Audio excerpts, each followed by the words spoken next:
Good morning. In the last class, we discussed the problems of the ailing planet Earth and the development of the holistic and ecological view which mitigates the intensity of exploitation.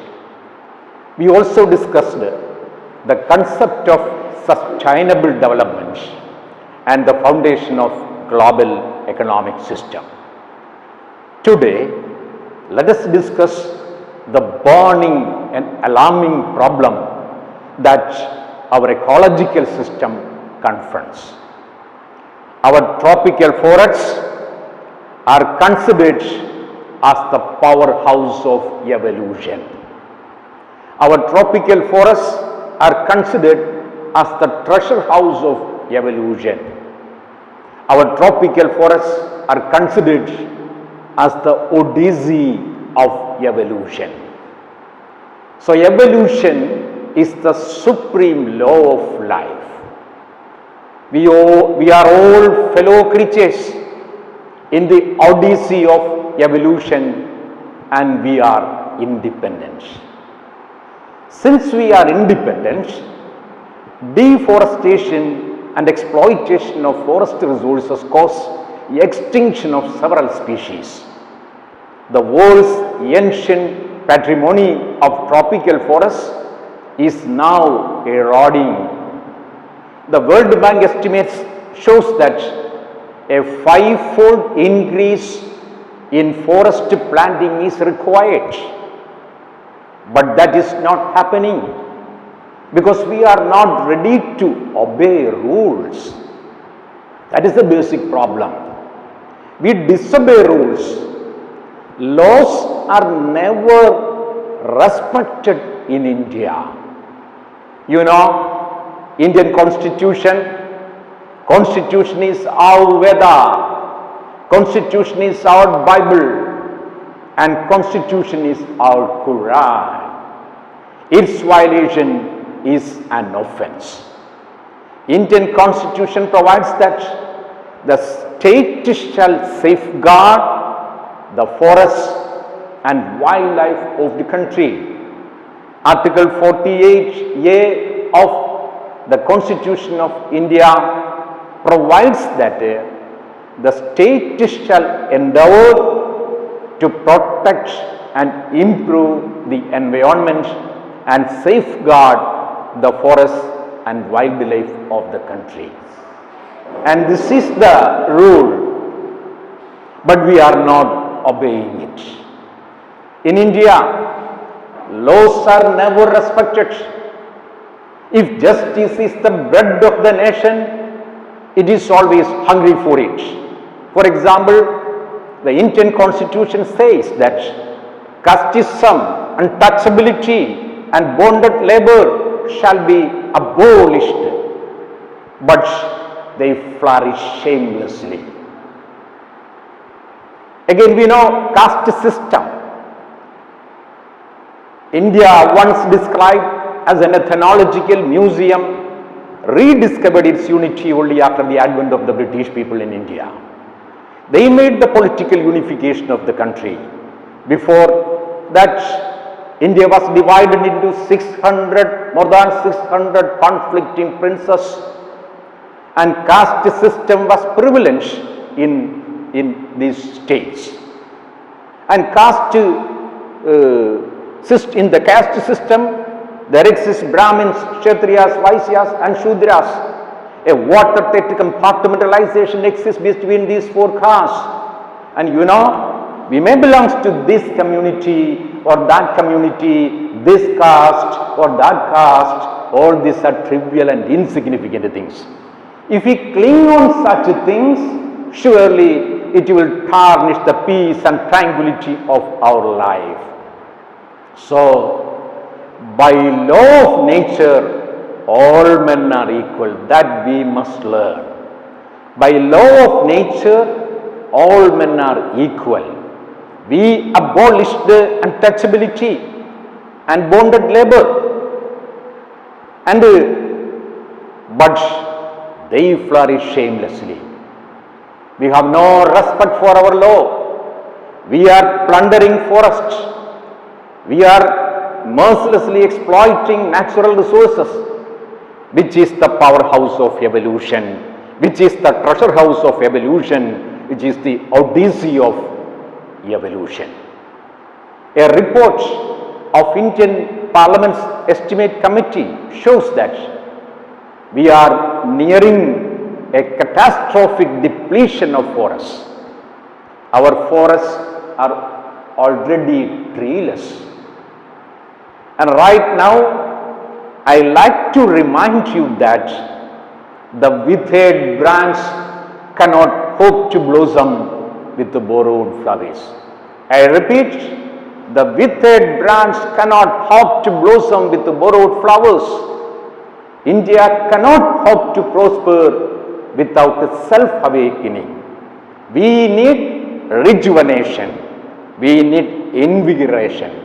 We need self-awakening. Without self-awakening, we cannot achieve progress.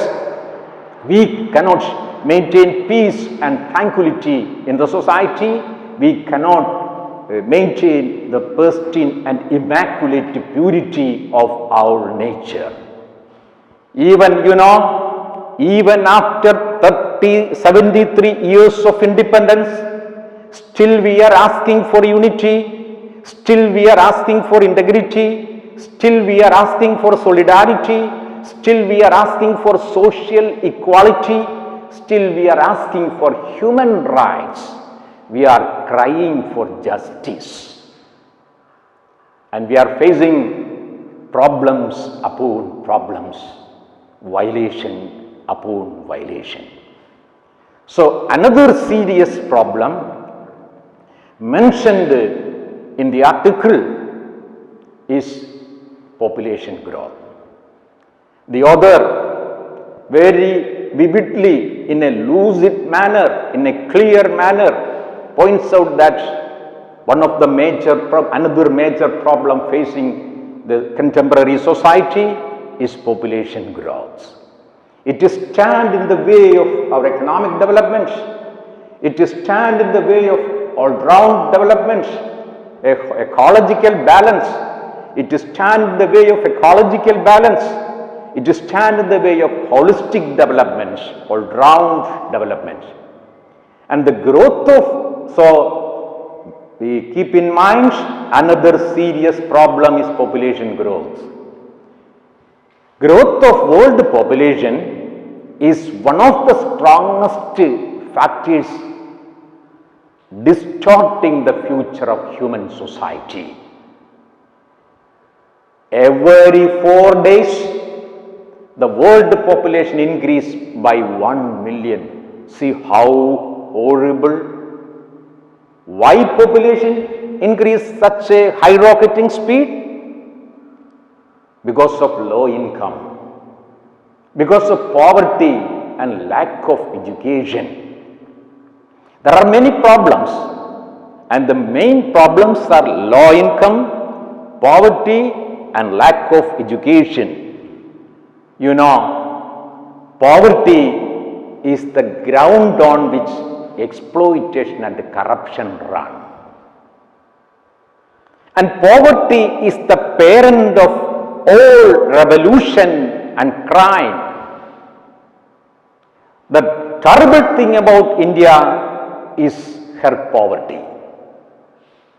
In India, population increase not by choice but by chance. Our breeding is unplanned. Poor family is the most fertile family, and procreation is the only recreation of poor Indians. They have no other recreation, no entertainments, living in abject poverty, in extreme poverty. A good life has become a negation to them. So procreation is the only recreation of the poor Indians. More children leads to poverty.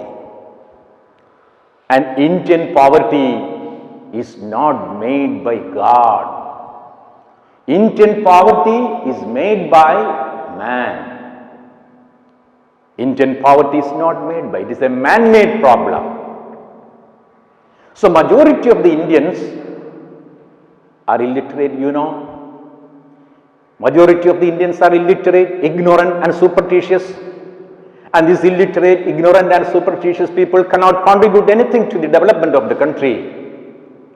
And at the same time, you keep in mind, remember, a very serious problem in India.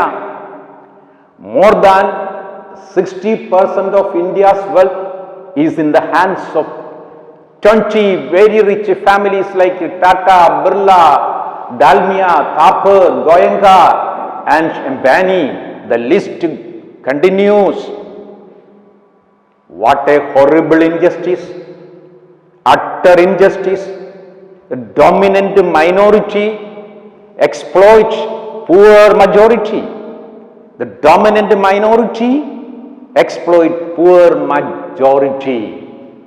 Poor majority living in abject poverty, extreme poverty, inexplicable, unutterable and unimaginable adversity. On the one side, see, on the one side we teach and preach the gospel of universal brotherhood. At the same time, we segregated a major part of our population as untouchables. So in this free democratic society, to these poor people, freedom means only the freedom to cry out of starvation. We know democracy is the only hope for the survival of human species. There is no guarantee for sudden or immediate victory in democracy. Yet democracy is considered as the only hope for the survival of human species. In such a democratic country, the poor people are living in abject poverty. They cry out of utter starvation. Being poor means being helpless, being powerless, vulnerable and lonely. See, majority of the Indians are living in poverty. A good life has become a negation to them. And the politicians are shedding crocodile's tears. So we need change. You know, freedom is change and change is progress. So dear students, why this thought-provoking article included in your syllabus? You must think. The topic ailing planet. Why this article is included in your syllabus? You must learn. You must learn the causes of poverty. You must learn the consequences of poverty. You must learn the consequences of population growth.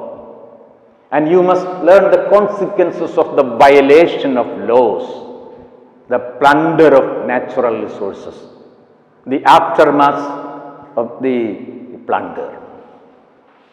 And eventually, what is going to happen? In the article, it is clearly mentioned that a catastrophic depletion of nature is going to happen. A collapse, a total collapse is going to happen.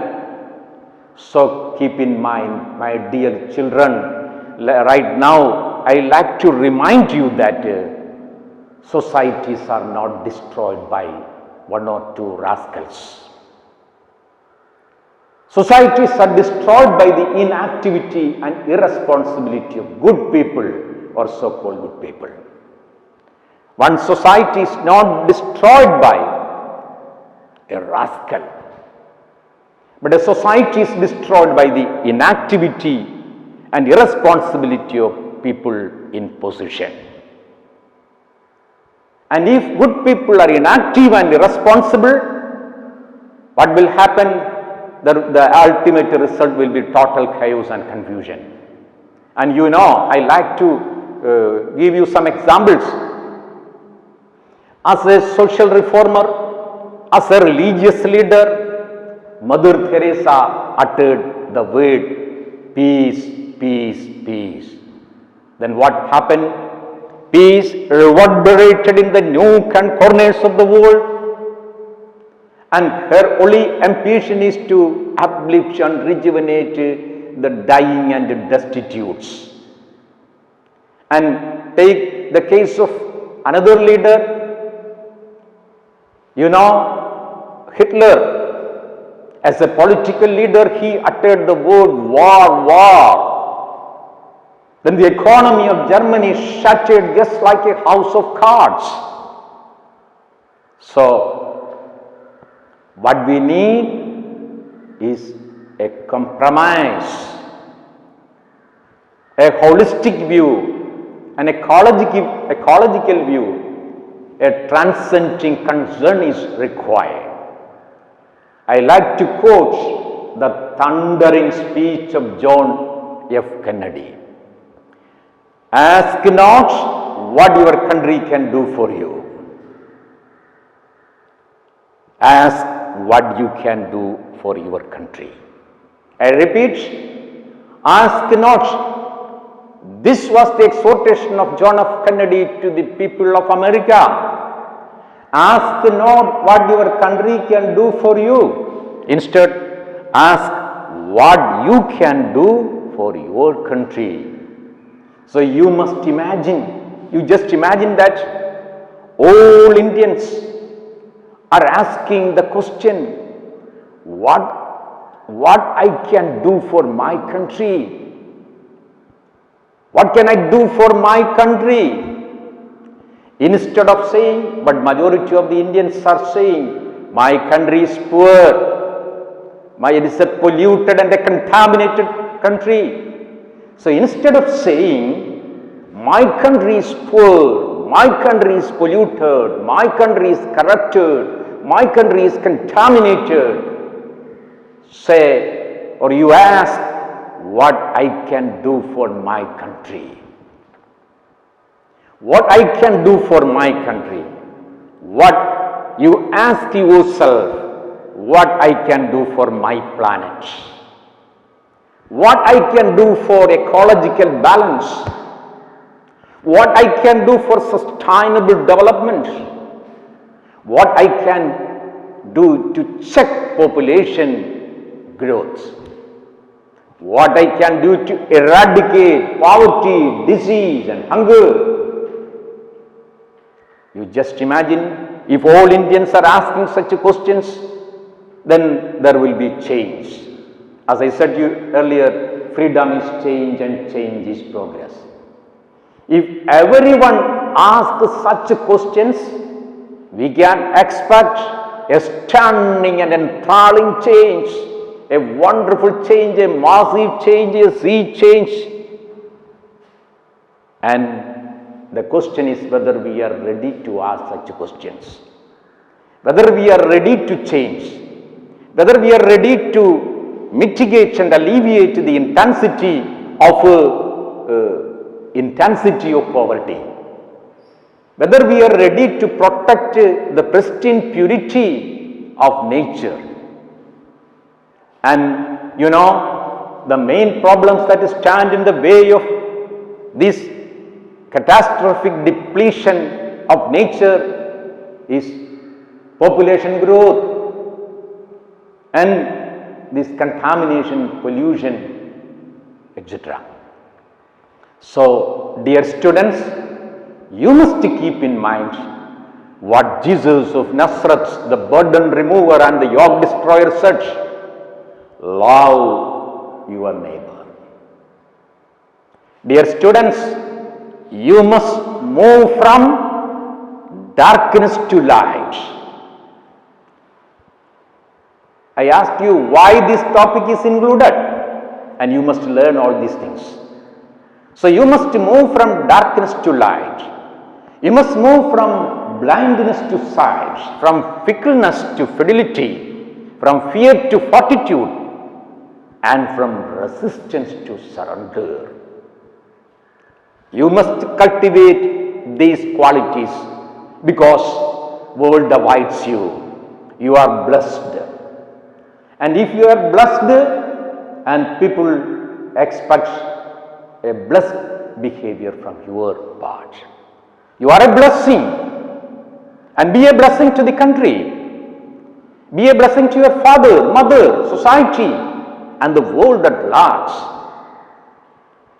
For peaceful existence, we need a control or a check of population growth. The question is, how can we control population growth? So one of the major problem that stand in the way of our development is population growth and poverty. Both are interconnected and interdependent. So for peaceful existence, we need to check population growth. And the main question is, how can we control population? How can we mitigate or alleviate the intensity of population growth? You know, as income rise and education spreads, the rate of population will decrease. A better standard of living is required to check population growth. A better education system is required to check population growth. So, education is very important, and you always keep in mind that education is a celebration. Education is a celebration, and the heart of education is education of the heart. I repeat, the heart of education is education of the heart. So we need to improve the quality of education, and we need to improve the income level of the poor people, and we need to provide a better standard of living. So as income rise and education spreads, the rate of population will decrease, because economic development is the best way to check population growth. So it is the best contraceptive. It is sad to say that education is the best contraceptive. Increase in income is the best contraceptive to prevent the population. You know, the rich get richer and the poor produce children, which is the cause of poverty. More children does not mean more people to work. Actually, it adds to unemployed persons. The author points out that voluntary family planning is very necessary, and if population growth is not checked, poor will die of starvation, poor people will die of starvation, and the continued existence of the planet is also in trouble. So the situation now is alarming, but in the sordid brokenness of our planet, we witnessed a miracle, the miracle of transcending concern, that is the development of a holistic view. You know, in 1946, Americans dropped a bomb in Hiroshima and Nagasaki. Still that city bears the barbaric effects of radioactivity. Atom bomb and hydrogen bomb cause obliteration and extermination of the entire world. It is said that after the Third World War, men will fight with bows and arrows. Bomb will char this planet.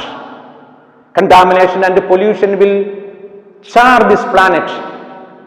Contamination and pollution will destroy the purity and integrity of this planet. So, you keep in mind, what we need is a change. A change.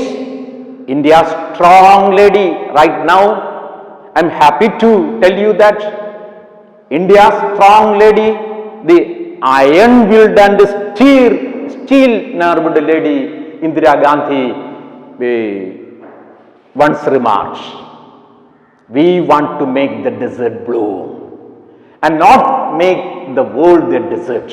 So, you go back to nature, take shelter in the lap of nature. Only nature can save man from total destruction. Only nature can save man from obliteration and extermination.